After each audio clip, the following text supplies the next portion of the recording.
আসসালামু আলাইকুম। আজকে আমরা প্রাইজেশনের মাধ্যমে একটা রেঞ্জিং মার্কেটে কীভাবে ট্রেড করতে হয় সেই সব জিনিস আমরা শিখব এবং আমরা ট্রেডের লজিকগুলা টেকনিক্যাল লজিকগুলা আমরা শিখব। তো আমরা কেন রেঞ্জিং মার্কেটে কথা বলছি? আমাদের মার্কেটের এই জায়গায় স্ট্রাকচার চলতেছে, একটা কি স্ট্রাকচার, আমাদের একটা রেঞ্জিং স্ট্রাকচার চলতেছে, এখান থেকে মার্কেট ডাউনফল হইতে পারে। তো আমাদের মার্কেট ঢুকলে ফার্স্ট আমরা ট্রেন্ডটাকে আইডেন্টিফাই করবো মার্কেটে কোন ট্রেন্ডে চলতেছে। তো আমাদের ফার্স্ট ট্রেড হবে ডাউনওয়ার্ড। কেন আমরা এখানে ডাউনওয়ার্ড এটা প্লেস করলাম? আমাদের মার্কেট যেহেতু ট্রেন্ড, একটা ট্রেন্ডটা যখন আমি আইডেন্টিফাই করছি সেটা কি ট্রেন্ড, আমাদের একটা রেঞ্জিং মার্কেট। রেঞ্জিং মার্কেট ধরন হচ্ছে যে আমাদের জিগজ্যাগ করে মার্কেটে ফ্ল্যাকচুয়েট করে। যদি ফ্ল্যাকচুয়েট করে থাকে এখানে আমাদের একটা উপরে একটা নিচে, একটা উপরে একটা নিচে, এখন একটা উপরে, এখন আমাদের এই লেগটা চলতেছে, মনে করেন যে আমাদের এই লেগটা চলতেছে বা এই লেগটা চলতেছে। তো আমাদের যদি এই লেগ বা এই লেগ যে কোনো একটা চলে, আমাদের ওপেন এরিয়া কোন দিকে, ডাউনওয়ার্ড। আর আমাদের সাপোর্ট লেভেল কোন জায়গায়?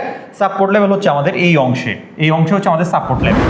তো মার্কেট সাপোর্ট লেভেল অনেক নিচে, মার্কেট একটা রেজিস্ট্যান্স এরিয়া থেকে আসতেছে। রেজিস্ট্যান্স এরিয়া কোন জায়গায়? রেজিস্ট্যান্স হচ্ছে যে আমাদের মার্কেটের এই অংশে রেজিস্ট্যান্স এরিয়া। তো যেহেতু এখানে আমাদের একটা প্রেশার দেখতেছি বা আমাদের সেলিং প্রেশার, এবং মার্কেটের ওপেন এরিয়া কোন দিকে, ডাউনওয়ার্ড। আর মার্কেটের সাপোর্ট এরিয়া হচ্ছে যে এই অংশে, যেহেতু সাপোর্ট এরিয়া এই অংশে এবং আমাদের রেজিস্ট্যান্স থেকে মার্কেট আসতেছে ওপেন এরিয়া নিচে, তো সেক্ষেত্রে আমরা এখানে নিচে ট্রেড করতে পারি। আমাদের পর ট্রেডটাও করছি আমরা ডাউনওয়ার্ড। কেন করছি? আমাদের সেলারটা কেমন ঢুকছে? স্ট্রং। পিছনে সেলার কেমন ছিল? সেলারটাও পিছনে স্ট্রং ছিল। তো আমাদের এখানে যদি না ধরি, পিছনের সাইডে আসি, এখানে যদি আমরা রেফারেন্স ধরি, রেফারেন্স হিসেবে মার্কেট এখানে ডাউনফল আসতে একটা স্ট্রং গেল দেখে আমি নিচে দিয়ে ট্রেডটা প্লেস করছি।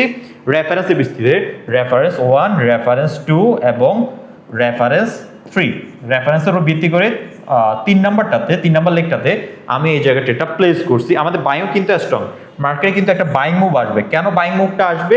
আমাদের দেখেন একটা, দুইটা, তিনটা, চারটা, পাঁচটা, ছয়টা ক্যান্ডেল আমাদের টানা রেড পড়ছে। তো এখানে আমাদের একটা ছোট্টখাটো একটা বাইং মুভ আসতে পারে। মনে রাখবেন, যদি আমাদের 8টা যদি একটা মুভ চলে, পরবর্তীতেও আমাদের এরকম একটা মুভ চলে, 8টা না হোক, এখানে 6-7টা ক্যান্ডেল হইতে পারে একটানা, বা মাঝখানে একটা রেডও আসতে পারে। তো সেটাও ভিত্তি করে আমাদের পরবর্তী মুভটা আপওয়ার্ড দিকে আমরা চিন্তা করতে পারবো। ওকে ফাইন, আমাদের পরবর্তী ট্রেডটা করবো আমরা ডাউনওয়ার্ড। ওকে, পরবর্তী ট্রেডটা করবো আমরা ডাউনওয়ার্ড। আমার ট্রেড পরে নেই। ওকে, যেহেতু পরে না, মার্কেট নিচে নামছে, আমরা নিচে আসুক, ওইখান থেকে সাপোর্টের দিকে ট্রেড করবো। যেহেতু আর একটু নিচে আসলে আমরা আপওয়ার্ড ট্রেডটা প্লেস করবো। দেখেন, যেহেতু আমাদের ট্রেড করার কথা ছিল আমাদের এখান থেকে, মার্কেট যেহেতু অনেকটা নিচে নেমে গেছে, আমরা এখানে রিস্ক নিব না, আর একটু নিচে আমরা আপওয়ার্ড দিব।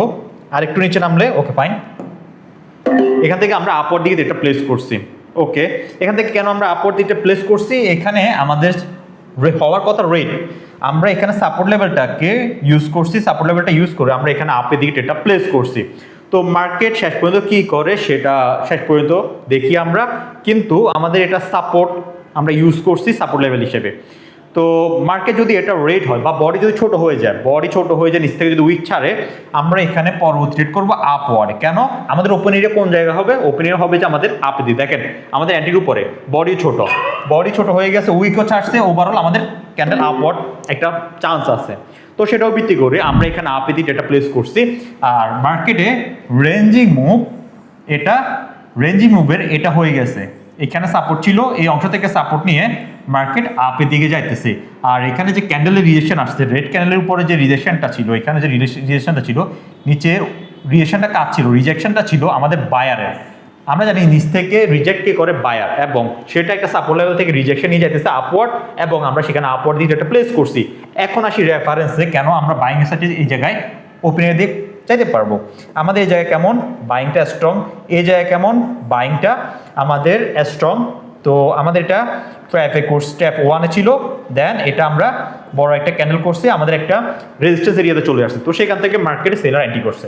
তো ওভারঅল আমাদের রেফারেন্স 1, রেফারেন্স 2 আমাদের দুইটাই স্ট্রং। তো মার্কেট এখানে আপওয়ার্ড দিকে মুভ করতে পারে, সেটাও ভিত্তি করে আমরা পরের ক্যান্ডেলও আমরা আপওয়ার্ড দিকে ট্রেড করতে পারবো রেফারেন্সের উপর ভিত্তি করে। রেফারেন্স কি বলতেছে? রেফারেন্স বাইং সাইডটা স্ট্রং, আমাদের বাইং সাইডের উপর দিকে যাবে, এটা উপরে আমাদের ট্র্যাপ 1 হবে, যেহেতু উপর থেকে হালকা উইক আছে এই ক্যান্ডেলের।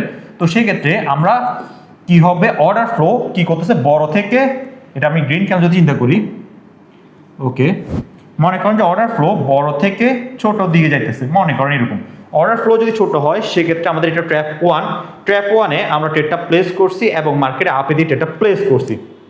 এখন আমাদের যেহেতু এখানে একটা সেলিং মুভ আসছিল, আমি বলছিলাম যে একটা যে কোনো সময় একটা বাইং মুভ আসতে চলেছে, যদি এখান থেকে যদি রিজেকশন ক্যান্ডেল না আসে, এখান থেকে যদি রিজেক্ট না করে, উইক না ছাড়ে, আমরা ডাউনওয়ার্ড ট্রেড করতে পারবো না। আর যদি এটা ক্রস করে উপরে ক্লোজ করে ফেলে, মার্কেট আপওয়ার্ডে যাওয়ার চান্স থাকে খুবই হাই।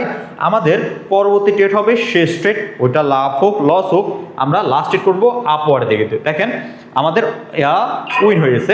আমাদের এটা সাপোর্ট লেভেল হিসেবে ইউজ করতে পারবো, যদি নিচে আসে, যদি সুযোগ দেয় আমরা সাপোর্ট লেভেল হিসেবে ইউজ করবো। দেখি লাস্ট পর্যন্ত কী করে মার্কেট যদি গ্রিনে চলে যায় আমরা ছেড়ে দিব, আর যদি নিচে আসে আমরা সাপোর্ট হিসেবে ইউজ করবো।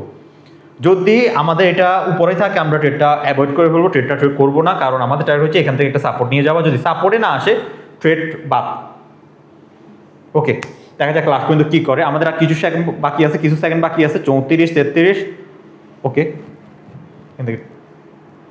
ট্রেড পরে নাই, আমি করতে ভুলে গেছি, চেঞ্জ করতে ভুলে গেছি। তো আমাদের এটা হচ্ছে শেষ ট্রেড ছিল। আমরা এটাতে যেহেতু ট্রেড পরে নাই, ট্রেড ক্লোজ। আজকের জন্য এটুকুই। আমার আজকে বোঝানোর উদ্দেশ্য হচ্ছে মার্কেটে কীভাবে আমরা একটা ট্রেন্ড আইডেন্টিফাই করবো, কোন ট্রেন্ডটাকে কী বলে, একটা রেঞ্জিং মার্কেটকে আমরা কীভাবে আইডেন্টিফাই করবো, তারপর রেঞ্জিং মার্কেটের আমাদের কি বের করতে হবে, strong side, weak side, exhaustion, trap যতগুলো আছে ওগুলো দেখে আমরা প্রাইস অ্যাকশনের মাধ্যমে ট্রেড প্লেস করতে পারবো। যদি আমাদের রাউন্ড নাম্বার থাকে, আমাদের কোনো ওভারল্যান্ড লেভেল, জাম্প লেভেল, দেন আমাদের একটা ওপেন এরিয়া কোন দিকে, এইসব জিনিস দেখে আমরা আসলে রেঞ্জিং মার্কেটে ট্রেড করে এখান থেকে প্রফিটেবল হতে পারবো। তো আজকের ভিডিও যদি আপনাদের ভালো লেগে থাকে, লাইক করবেন, কমেন্ট করবেন, শেয়ার করবেন ফ্রেন্ডের সাথে, এবং যারা টেলিগ্রামে জয়েন হন নাই টেলিগ্রামে জয়েন করে ফেলবেন, নিচে টেলিগ্রাম আইডি দেওয়া আছে। তো আজকের মতো এটুকুই, ধন্যবাদ।